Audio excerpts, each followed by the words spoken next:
हर हर महादेव, जय भोलेनाथ। सावन आ रहा है तो आपको कैसे पूजा करनी चाहिए सावन में और किस समय आपको पूजा करनी चाहिए। आपकी जिंदगी में जो भी कष्ट चल रहे हैं, दुख तकलीफें चल रही है, भोलेनाथ की भक्ति करके अपने दुख और तकलीफों को दूर कर सकते हैं। आप एक नियम ले लो 1 महीने के लिए, और 1 महीने में आप भगवान भोलेनाथ की इतनी भक्ति करो कि भोलेनाथ सोचे कि मैं ही जाता हूँ नीचे आकर, और आपके दुख अपने आप ही खुद नीचे आके आपकी प्रॉब्लम्स को खत्म कर दें। जो भी कष्ट चल रहे हैं आपके, मेन तो बीमारियां ही है जिंदगी में, और या फिर पैसा है। बीमारियां इतनी है, पैसा बीमारियों पे जा रहा है, और कुछ लोगों के पास तो पैसा है ही नहीं है बीमारियों के लिए भी। अपनी भोलेनाथ की भक्ति करना शुरू कर दो। आप 1 लोटा जल मंदिर में ले जाइए और उनकी भक्ति करो, आपको सब कुछ मिलेगा। आप आजमा के देखना, इस बार आपने शायद कभी आजमाया नहीं होगा ये चीजें कि क्या भगवान इतना कर सकता है सब कुछ, क्योंकि कुछ लोग तो भरोसा करते ही नहीं है। कुछ लोग तो सिर्फ यही सोचते हैं कि लोग ऐसे ही बोलते हैं और होता तो कुछ नहीं है, लेकिन ऐसा कुछ नहीं है। आप करोगे तो सब कुछ होगा भी,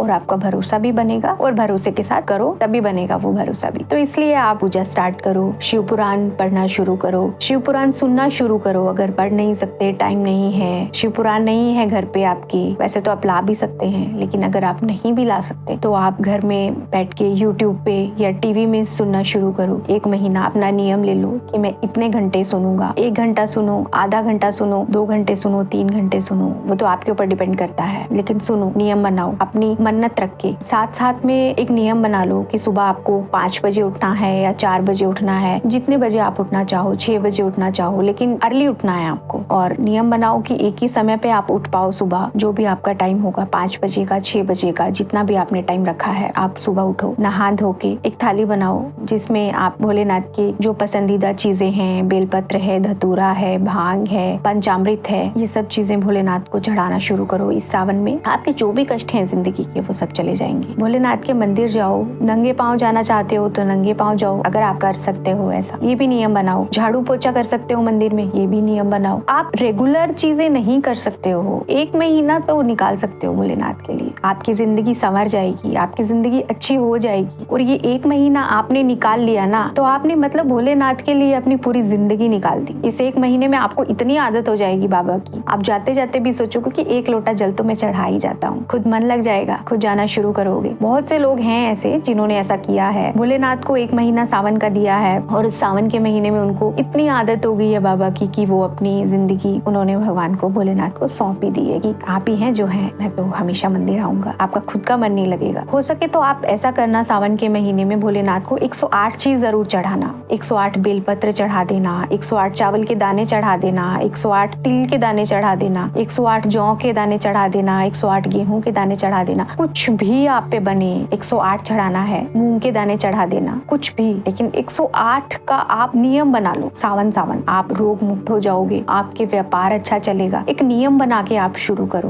भोलेनाथ तो हमेशा तैयार रहते हैं कि कब भक्त मेरे दरवाजे पे आ रहा है। आप बाबा से प्यार करो, अपनी मन की इच्छाएं उनके सामने रखो। किन चीजों से आपकी आंख में आंसू रहते हैं, किन चीजों से परेशान रहते हैं। हो सके तो अपने बच्चों को भी मंदिर लेके जाओ। बच्चे हैं ना जो, बड़ों से ज्यादा भक्ति करते हैं, वो दिल से करते हैं, लेकिन क्योंकि उनके मन में कोई पाप कपट नहीं होता। इंसान के मन में तो बहुत सी चीजें चलती हैं, लेकिन बच्चा तो बहुत मासूम होता है, बहुत प्यारा होता है। उसके मन में तो कुछ ऐसा होता ही नहीं है, कुछ ऐसी इच्छाएं भी नहीं होती है बच्चों की। तो बहुत प्यारा सा मन लेकर भगवान भोलेनाथ के पास जाता है, जल चढ़ा के आता है, और बहुत अच्छे से पूजा करके आता है। बच्चे अपने आप से भक्ति करना शुरू कर देंगे। अगर एक बार माँ बाप अपने बच्चे को आदत डालें तो बच्चे तो खुद ब खुद करना शुरू कर देंगे, क्योंकि वो बहुत छोटे होते हैं। उनको जैसा माँ बाप आदत डालेंगे वैसा ही बच्चा करेगा। तो इस सावन में बच्चे को भी अपने मंदिर लेके जाइए, शुरू करवाइए। आपका बच्चा भी शुरू से बाबा का बच्चा बन के रहेगा, और बाबा उनके पिता बन के रहेंगे। और हो सके तो आप लोग सावन में एक बार अभिषेक जरूर करवाइए। और दूसरा, आपके घर में जैसे रुद्राक्ष होंगे, उनको आप सिद्ध कर सकते हैं, सावन में कर सकते हैं और शिवरात्रि पर कर सकते हैं। तो उनको रखिए भोलेनाथ की शिवलिंग पर, और उस पे जल अभिषेक कीजिए। दूध से अभिषेक करो, जल से अभिषेक करो, उनको सिद्ध करो। आप सिद्ध होना मतलब कि आपका हर बीमारी में, हर कष्ट में वो रुद्राक्ष आपके मतलब हर कष्ट को मिटाएगा। उसका जल पीने से, आप उसका जल पी लो। जल में रुद्राक्ष को डाल के रात को भगवान के मंदिर में रख दोगे, और सुबह वही आप जल भोलेनाथ पे चढ़ा के औषधि के रूप में आप उसको पी सकते हैं। आप गले में डाल सकते हैं, हाथ में डाल सकते हैं। भोलेनाथ को पता होगा ना, स्टैंप लग जाएगी कि ये मेरा भक्त है, क्योंकि भोलेनाथ का रुद्राक्ष बहुत प्रिय है। कुछ भी रुद्राक्ष की माला हो आपके घर में, कितने भी मुखी रुद्राक्ष हो, अभिषेक करके उसको सिद्ध कर सकते हैं। अभी सावन में आप दिया लगाना देना शुरू करो, बेलपत्री के पेड़ के नीचे जल देना शुरू करो। जल में आप लाल चंदन डाल के अपनी मन्नत रख के ऐसा करना शुरू कर दो। धीरे धीरे आपके जो भी काम है ना वो होना शुरू हो जाएंगे। मतलब आपके जो कष्ट है ना, आप सोच भी नहीं पाओगे कि वो धीरे धीरे धीरे धीरे धीरे कब चले गए। जितनी भी आपकी परेशानियां हैं भोलेनाथ अपने पास ले लेंगे और आपकी जिंदगी में खुशियां लाएंगे। कोई लेडीज घर में परेशान चल रही हैं कि हस्बैंड की और आपके बीच झगड़ा चल रहा है, शक्ल देखनी पसंद नहीं कर रहे हैं और आप चाहते हैं कि हमारी जिंदगी अच्छी हो जाए, तो सावन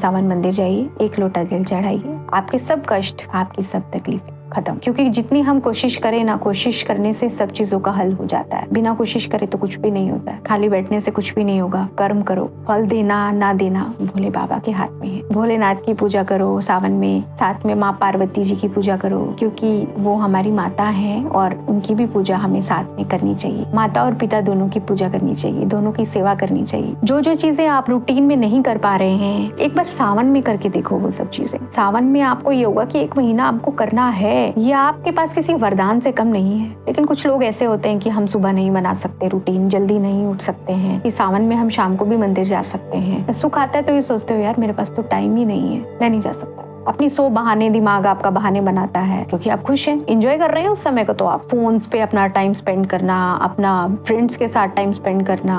अब दुख है तो चलो भोलेनाथ के पास। भोलेनाथ फिर भी बहुत प्यार करते हैं, सोचते हैं नहीं यार मंदिर तो आया है, अगर जिंदगी में एक बार भगवान से जुड़ गए ना, हमेशा के लिए जुड़ जाओ। इसलिए आप मंदिर जाइए, सावन के महीने में शुरू करो जाना। रूटीन तो अपने आप बन जाएगा आपका। आप 1 महीना जाओगे तो खुद आपका मन लग जाएगा, आपके सब कष्ट दूर होंगे। भोलेनाथ को प्यार करो, प्रेम करो। भोलेनाथ आप पे अपनी कृपा बनाए रखे। हर हर महादेव, जय भोलेनाथ।